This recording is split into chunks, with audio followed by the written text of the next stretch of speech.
Silver friends, this is Joli from QuickSilverHair, and today we are going to discuss the benefits of diffusing over air drying. I have been doing an experiment since I wrote the posts on QuickSilverHair last year about heat damage and safe heat tools for silver hair. While I was doing the research for those two posts, I ran across a study that kind of opened my eyes and made me think a little bit differently about air drying.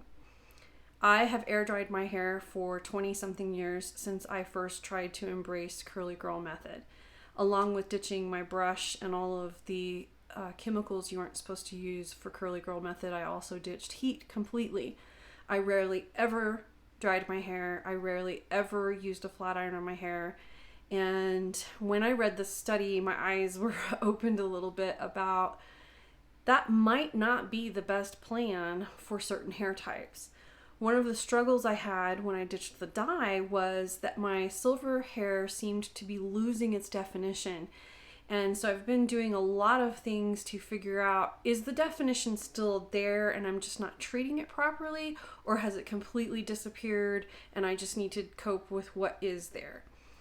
But one of the things that I found very fascinating in some of the newer curl communities that aren't 100% strictly curly girl method, no heat whatsoever, is that everyone diffuses their hair.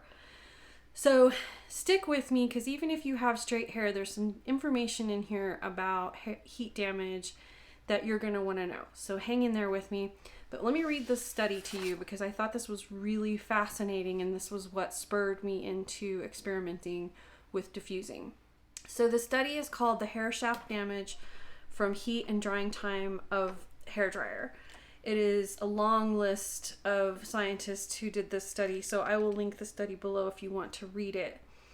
But the conclusion of the study was that although using a hair dryer causes more surface damage than natural drying, which is air drying, using a hair dryer at a distance of 6 inches with continuous motion causes less damage than drying your hair naturally. That statement got my attention. So the way they did this experiment is they took soaking wet hair that had recently been shampooed, and they air dried it, and then they used different drying temperatures and distances. The ideal temperature and distance was 116 degrees Fahrenheit and 6 inches away. The room temperature air dried hair was dried at 68 degrees Fahrenheit. And the most damage occurred at 203 degrees Fahrenheit and 2 inches away, which would be, just for reference, that would be the blowout nozzle on your hair dryer is about 2 inches. So you would be creating heat damage if you're using your hair dryer on high with the nozzle. Without the nozzle and getting even closer, you're going to create even more damage at any temperature over 141 degrees. So what was really fascinating to me and caught my attention was that air drying caused damage. What was the damage that was caused? It was caused to the cell membrane complex, and that only happened in the air dried group. So what that means is that the internal structure of the hair was damaged. So here's my theory on the air dried hair and why it was damaged. I literally think that air dried hair can become water damaged. So if you think about it, on a low porosity hair like mine in particular, the cuticle is closed and the water is trapped inside of the hair. If you trap an excess amount of water in there, the water damage will occur because when you air dry, it takes a really long time to air dry low porosity hair. For instance, for me, for this experiment, it took 3 solid hours for me to dry my hair air drying. So one of my rules has always been with air drying, because I could see that when you air dry, the weight of the water pulls the curl out.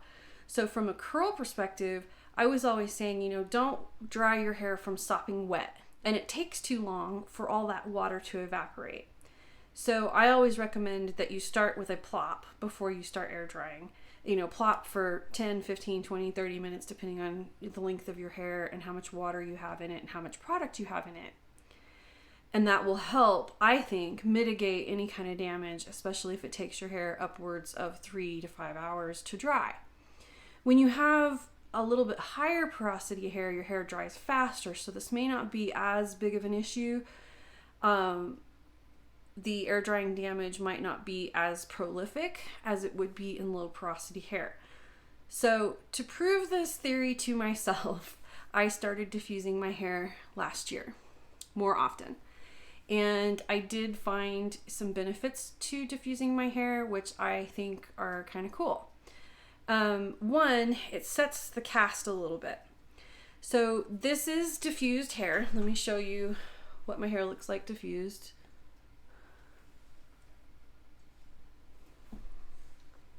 And I'll tell you the process that I go through.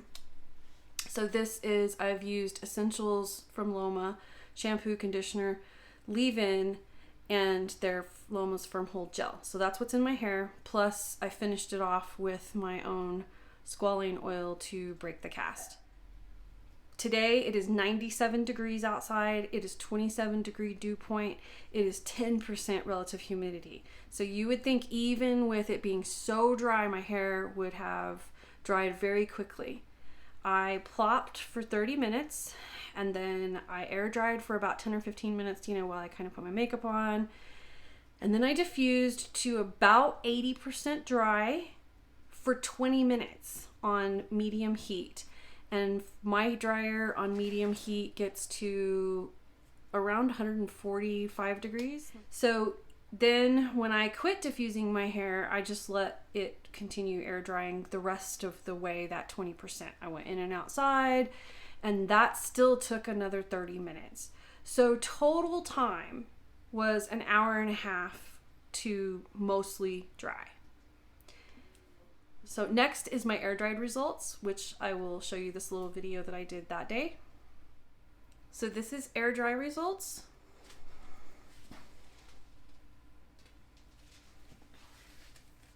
I still have a cast and I'm about 95% dry. I began drying my hair with a plop that I did for 30 minutes after I took my shower. After I took the hair out of the plop, I did a little bit of root clipping, which I don't do very often, but I thought I would give it a fighting chance to not have really flat roots. It is 96 degrees today. It is 15% humidity with a 35 degree dew point. So it is very dry here. And it took my hair 3 hours to get to this point. So, air drying has its downsides if you're in a hurry, because you will have to wait a very long time with low porosity hair to air dry. Another issue I find with air drying that I have learned with diffusing is this gets stretched out. This midsection gets stretched out a lot because, this weight of my hair is pulling on it.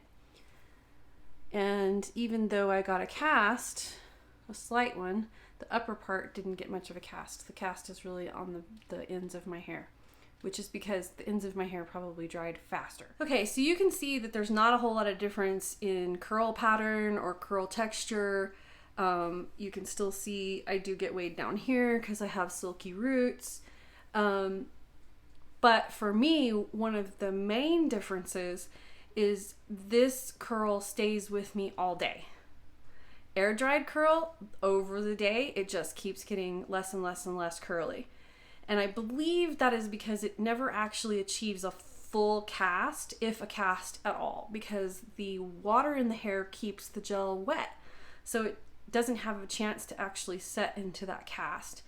So when you give it a little bit of time with the diffuser, you're actually getting that cast, which helps create that definition and set the curl. And we all know, our grandmothers used to go get their curl set. Basically, that was having their hair put in rollers and sprayed with hairspray and put under a dryer for 30 or 40 minutes. And then released from the rollers, and their hair stayed that way for days. So basically, you're doing the same thing on curly hair. You're giving it a fighting chance to stay in that definition. Now, I don't get second day great results, so that's not something I chase after.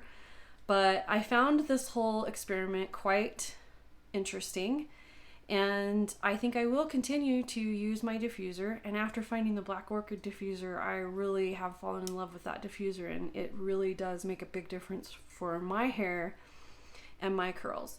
So the takeaway here is, you want to use as low a heat as possible to dry your hair. You do want to diffuse if you can. And if you are going to air dry, try to get it air dried as fast as possible. So in the wintertime, that might be sitting next to a heater vent or a floor heater or your fireplace, just so that you can kind of zap some of that moisture out of there a little bit faster. And I say that, heat protectant is 100% necessary for all hair types, but know that if you have coarse hair or thick hair, your hair is going to be a little bit more resilient to heat because it's structurally stronger. So if you have fine or thin hair, you're going to have heat damage a lot quicker than a thicker or coarser hair type. So keep that in mind and know your hair type. I'll link a blog post below so you can learn about your hair type. The downside to diffusing is it does take a little bit of time and effort for you to be standing in front of a mirror and, holding a dryer up all the time. So if you have issues with your shoulder or grip or anything like that, or neck issues, you might decide to invest in a hooded dryer. They aren't that expensive and you can use them at home now if you have the space for one. I don't see why you shouldn't, but anyway, that's the main downside to it, aside from heat damage. I hope you've learned something from this video today. I hope you found it helpful, and I hope that what I have taught you today keeps your hair its best.